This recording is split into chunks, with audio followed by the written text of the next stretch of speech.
আপনি কি বিশ্বাস করেন মানুষের উপর মানুষের নামের প্রভাব থাকে? ইসলামে অকল্যাণ শিরক, কিন্তু কল্যাণকামিতা বা সুলক্ষণ গ্রহণ করা জায়েজ। এই জন্য মানুষের ভালো নাম রাখলে সেই ভালো নামের প্রভাব তার উপর থাকে। এই জন্য নাম পরিবর্তন করে ফেলতে হবে। যার মনে হচ্ছে যে সে ভালো হতে পারতেছে না, আগে দেখতে পারে নাম ঠিক আছে কিনা। নাম যদি ভালো না হয় তাহলে বারবার মানুষ আপনাকে একটা দুর্বল নামে ডাকতেছে, ওই বারবার ডাকার প্রভাব আপনার নাফসের উপর পড়তেছে, প্রত্যেকটা ডাকের প্রভাব। আর যখন আপনাকে একটা ভালো সুন্দর নামে ডাকতেছে, তখন ওই ডাকার প্রভাব আপনার নাফসের উপর পড়তেছে, বারবার ডাকার প্রভাব। নাম পরিবর্তন করে ফেলতে হবে। তাহলে একটা ভালো মানুষ হওয়ার, ভালো যুবক হওয়ার যে ধারাবাহিকতা আছে, এই ধারাবাহিকতায় যেখানে যেখানে কমতি আছে ওখান থেকে আমাদের অবক্ষয়ের শুরু। এবং ইসলামের যে ধারাবাহিকতা আছে, ওই ধারাবাহিকতা ফলো না করার কারণেই আমরা পথভ্রষ্ট হয়ে গেছি, যুবক সমাজ পথভ্রষ্ট হয়ে গেছে। ধারাবাহিকতাটা কি? ধারাবাহিকতা যদি একদম পিতামাতার বিবাহ থেকে শুরু করেন, তাহলে আদর্শ পরিবারের আলোচনা শুনে দেখবেন ওই ধারাবাহিকতায় ত্রুটি আছে। পিতামাতার বিবাহে ত্রুটি আছে, সন্তান জন্মের পর সুন্নাত পালনে ত্রুটি আছে, আকিকায় ত্রুটি আছে, নামে ত্রুটি আছে। 7 বছর বয়স থেকে মসজিদে যেতে বলা হয়েছে, 10 বছর বয়স থেকে পিটিয়ে মসজিদে নিয়ে যেতে বলা হয়েছে। এইভাবে ধারাবাহিকভাবে আসতে থাকবে। তাওহীদের জ্ঞানের কথা যদি বলি, যে ইসলামের বেসিক মূল বিশ্বাস হচ্ছে তাওহীদ। তাওহীদের জ্ঞানের অভাবের কারণে সুইসাইড করতে পারে।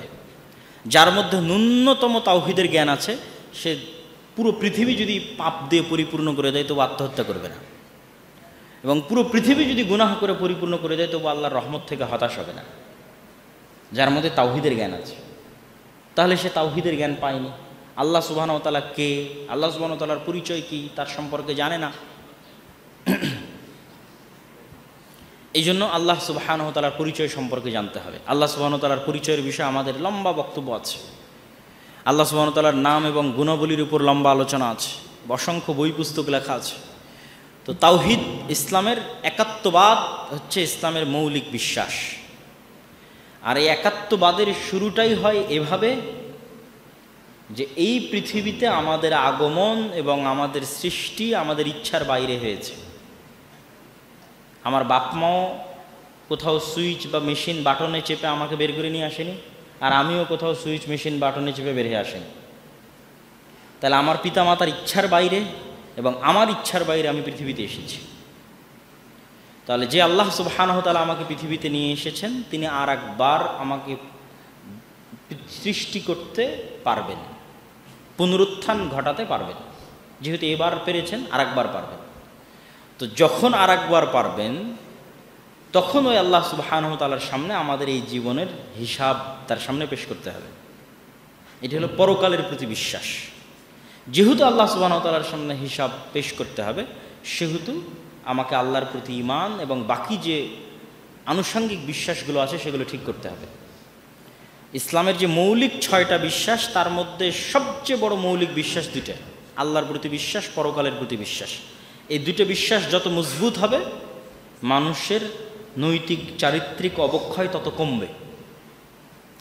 যেহেতু বর্তমান পৃথিবী বস্তুবাদী পৃথিবী, বস্তুবাদী মানে এখানে যে জিনিস চোখে দেখা যায় না সে জিনিসের গুরুত্ব নাই, যে জিনিস হাত দিয়ে ছোঁয়া যায় না তার গুরুত্ব নাই। তা চোখে দেখা যায় কি? টাকা চোখে দেখা যায়, গাড়ি চোখে দেখা যায়, বাড়ি চোখে দেখা যায়, আইফোন চোখে দেখা যায়। ফলত যা চোখে দেখা যায় সেটি বস্তু। তো যখন আমি সকল কিছু বাদ দিয়ে শুধু বস্তুর পিছনে দৌড়াই, তখন আমি আস্তে আস্তে অসুস্থ হয়ে উঠি মানসিকভাবে। অসম প্রতিযোগিতায় অবতীর্ণ হয়, তখন মানসিকভাবে অসুস্থ হয়ে যায়। যেমন মেয়েরা যখন অসম প্রতিযোগিতায় অবতীর্ণ হয়, চেহারার সৃষ্টিকারী আল্লাহ, সুন্দর মন্দ আল্লাহ সুবহানাহু ওয়া তাআলার পক্ষ থেকে, কিন্তু ফ্যাশন ইন্ডাস্ট্রিজের কারণে, পর্দাহীনতার কারণে সমাজে অসম প্রতিযোগিতা চলে, কে কার চাইতে সুন্দর হবে। অসম প্রতিযোগিতা মানসিক অসুস্থতা তৈরি করে, অন্তরে হতাশা তৈরি করে। তখন একজন কম সুন্দরী মহিলা আর একজন বেশি সুন্দরী মহিলাকে দেখে জেলাস ফিল করে এবং ভিতরে ভিতরে অন্তরে হতাশ হয়, এবং শয়তান এটাই চায়, হতাশ হোক। তো আমরা যেটি বলতেছিলাম, তাহলে এই সকল হতাশা, সুইসাইড ইত্যাদি থেকে সে মুক্তি পাবে যদি তাওহীদের বিশ্বাস তার মধ্যে থাকে। আর তাওহীদের বিশ্বাসের পাশাপাশি পরকালের বিশ্বাস তার মধ্যে থাকে। দুইটা বিশ্বাস, আল্লাহর প্রতি বিশ্বাস, পরকালের বিশ্বাস, এবং বস্তুবাদী না হয় বরং পরকালমুখী হয়, দুনিয়া বিমুখ হয় এবং পরকালমুখী হয়, দুনিয়ামুখী যেন না হয়। তার মানে কখনোই এটি মনে করবেন না যে হুজুরেরা দার্স দিতে আসলেই শুধু বলে তোমরা দুনিয়া বাদ দিয়ে দাও, তাহলে হাজী দানেশ বিজ্ঞান ও প্রযুক্তি বিশ্ববিদ্যালয় সবই তো বিজ্ঞান আর প্রযুক্তির সাবজেক্ট, সবই তো দুনিয়াবী সাবজেক্ট, সেগুলো কি বাদ দিয়ে দিব? বিষয়টি এমন নয়। আপনারা যোগ্য মেধাবী দেখেই এই জায়গায় এসেছেন, এবং এই জায়গায় যোগ্য মেধাবী এবং মুসলিমদের প্রতিনিধিত্বের প্রয়োজন আছে। সারা বিশ্বে মুসলমানেরা একসময় জ্ঞান এবং বিজ্ঞানে নেতৃত্ব দিয়েছে, কিন্তু আজকে আমরা জ্ঞান এবং বিজ্ঞানে পিছিয়ে আছি। সমস্যা হচ্ছে কি, আমরা মনে করেছি জ্ঞান বিজ্ঞান মানেই হয়তো ধর্মবিরোধিতা, কিন্তু ধর্মের অনুসরণ যে জ্ঞান এবং বিজ্ঞানের জ্ঞানকে আরও উৎকর্ষিত, আরও চমৎকৃত, আরও সুন্দর করতে পারে, সেটি কিন্তু আমরা কখনো চিন্তা করি না বা ভাবি না। কিন্তু আল্লাহ সুবহানাহু ওয়া তাআলা কিন্তু কোরআন মাজিদে সেভাবেই বলেছেন। তাহলে দুনিয়ার মধ্যে আর পরকালের মধ্যে ব্যালেন্সটা কিভাবে হবে? দুনিয়ার মধ্যে আর পরকালের মধ্যে ব্যালেন্সটা হবে আমার অন্তরে যেন কোনো রোগ না থাকে, হতাশা কাজ না করে, আমি যেন শয়তানের ফাঁদে পা না দিই, আমি যেন মাদকাসক্ত, অবৈধ সম্পর্ক ইত্যাদির ফাঁদে পা না দিই। এই জন্য আমার প্রথম মেন্টালিটি থাকবে পরকালমুখী।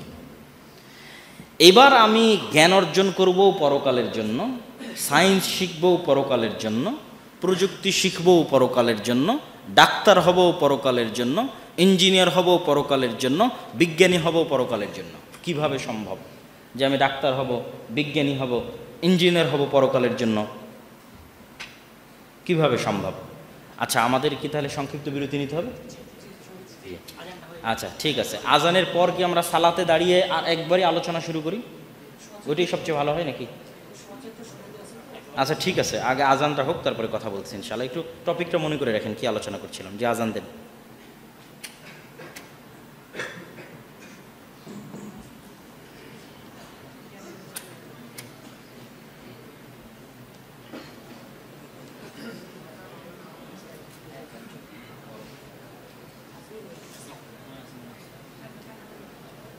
রহমতুল্লাহ, আমরা কি বিষয়ে আলোচনা করছিলাম? মাশাআল্লাহ, হ্যাঁ, ডাক্তার হব আল্লাহর জন্য। কিভাবে? হ্যাঁ ওটাই, ইঞ্জিনিয়ার হব পরকালের জন্য, বিজ্ঞানী হব পরকালের জন্য। কিভাবে? আল্লাহ সুবহানাহু ওয়া তাআলা কোরআন মাজিদে বলেন, ফাইদা কুদিয়াতিস সালাত ফান্তাশিরু ফিল আরদ ওয়াবতাগু মিন ফাদলিল্লাহ। যখন তোমাদের সালাত আদায় করা শেষ হয়ে যায়, তখন তোমরা অলস বসে সময় কাটিও না, আল্লাহর পৃথিবীতে ছড়িয়ে পড়ো। আর আল্লাহর পৃথিবীতে আল্লাহ অসংখ্য দয়া এবং অনুগ্রহ রেখেছে, সেই দয়া এবং অনুগ্রহগুলো অনুসন্ধান করো। এই বাক্যটা এত ব্যাপক যে আল্লাহর দয়া এবং অনুগ্রহ অনুসন্ধান করো। যে এই মাইক আবিষ্কার করেছে সে আল্লাহর একটা দয়া এবং অনুগ্রহ অনুসন্ধান করেছে।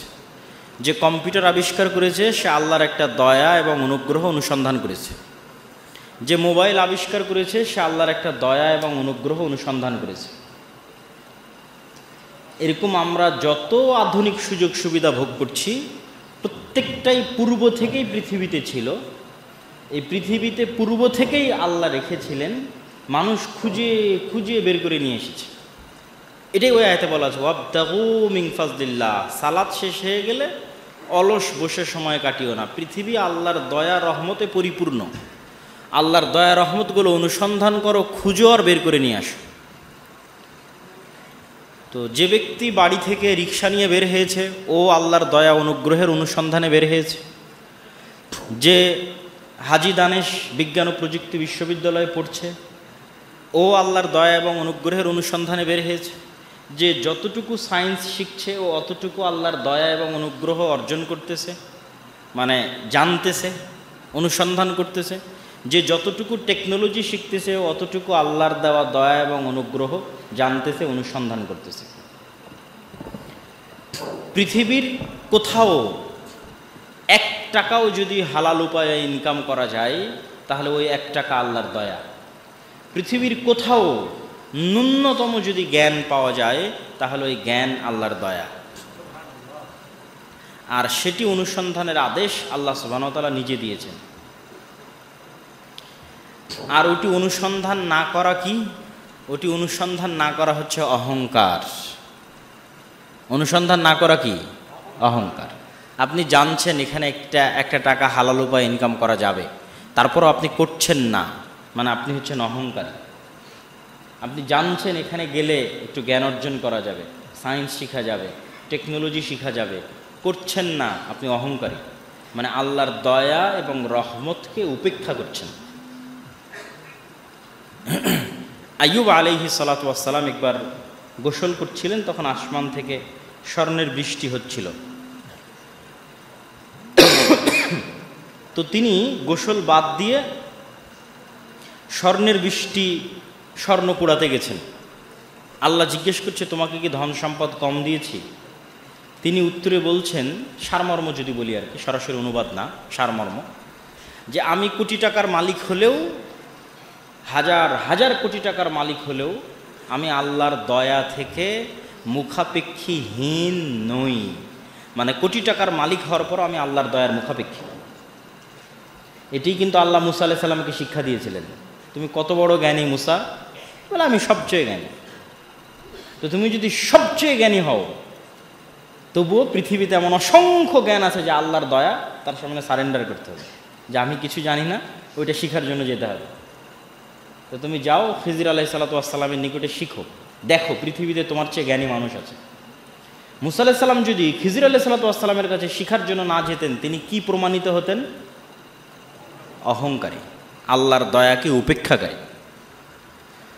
তাহলে হাজী দানেশ বিজ্ঞান ও প্রযুক্তি বিশ্ববিদ্যালয়ে পড়তে এসে আমি যদি ভালো মতো সায়েন্স আর টেকনোলজি না শিখি, তাহলে আমি কি প্রমাণিত হব? আল্লাহর দয়াকে উপেক্ষাকারী একজন অহংকারী। আর যদি খুব মনোযোগ দিয়ে সায়েন্স অ্যান্ড টেকনোলজি শিখি, তাহলে প্রচুর পরিমাণে আল্লাহর দয়া অনুসন্ধানকারী। এবং এইভাবে আপনি আপনার জীবনের প্রত্যেকটা ধাপকে পরকালের জন্য ওয়াকফ করে দিতে পারবেন, মানে আল্লাহর সন্তুষ্টির জন্য ওয়াকফ করে দিতে পারবেন। রাসূলুল্লাহ সাল্লাল্লাহু আলাইহি ওয়াসাল্লাম বলেন, আদ-দুনিয়া কুল্লুহা মালউনা, আসমান জমিন এবং তার মধ্যে যা কিছু আছে সবই অভিশাপ, অভিশপ্ত। ভয়ঙ্কর কথা, আসমান জমিন এবং তার মধ্যে সবই অভিশপ্ত। তবে জ্ঞান অর্জন করে যারা, জ্ঞান বিতরণ করে যারা, আল্লাহর জন্য কাজ করে যারা, মা কানা লিল্লাহ, যে কাজ আল্লাহর জন্য করা হয়। তো শুধু আমি আজকে দাওয়াত দিতে এসেছি, এই কাজটা আল্লাহর জন্য করা সম্ভব। আর আপনারা ল্যাবরেটরিতে গিয়ে ল্যাব টেস্টে কিছু শিখবেন সায়েন্সের, সেটি আল্লাহর জন্য করা সম্ভব নয়। দিন ইসলাম এতটা সংকীর্ণ নয়। ইন্নামাল আমালু বিন্নিয়াত, মানুষের কাজের নেকি নির্ভর করবে তার নিয়াতের উপরে। ওই ছেলেটা যে ল্যাবে গেছে, সে আমার চেয়ে বেশি নেকি অর্জন করে ফেলতে পারে তার নিয়াত দিয়ে। এবং এটা আমি বলতেছি না, সালাফে সালেহিনদের মধ্যে অনেক সালাফে সালেহিন লিখে গেছে, একজন মানুষ যে উভয় পক্ষের মধ্যে মীমাংসা করে দিল, ওর নেকি কত বেশি। একজন আলেম যে ঘরের কোণে বসে পড়ছে, লিখছে, অথবা দাওয়াত দিচ্ছে, অথবা অনেক সারা রাত একজন ইবাদত করছে, তার চেয়ে ওই একজন মানুষের নেকি বেশি হয়ে যেতে পারে যে আল্লাহর সন্তুষ্টির জন্য দুইজনের মধ্যে মীমাংসা করে দিল। কেন? সে মানুষকে উপকার পৌঁছাচ্ছে, দুনিয়ার মানুষকে সে কি করছে? উপকার পৌঁছাচ্ছে। তো আর দিন তো দুনিয়ার মানুষকে নিয়েই, আল্লাহর বিধান তো দুনিয়ার মানুষকে নিয়েই। তাহলে আপনি ইঞ্জিনিয়ারিং শিখে দুনিয়ার মানুষের উপকার করছে, সায়েন্স শিখে দুনিয়ার মানুষের উপকার করছে। আপনার জ্ঞান পৃথিবীর মানুষকে কতটা উপকার দিচ্ছে, আপনার নিয়তের উপর আপনি আমার চেয়ে বেশি নেকি পেয়ে যাবেন। শুধু আপনার নিয়তের উপর, যে আপনি আল্লাহর সন্তুষ্টির জন্য, দুনিয়ার মানুষের উপকারের জন্য এটি করছেন, মুসলিম উম্মার উপকারের জন্য এটি করছেন।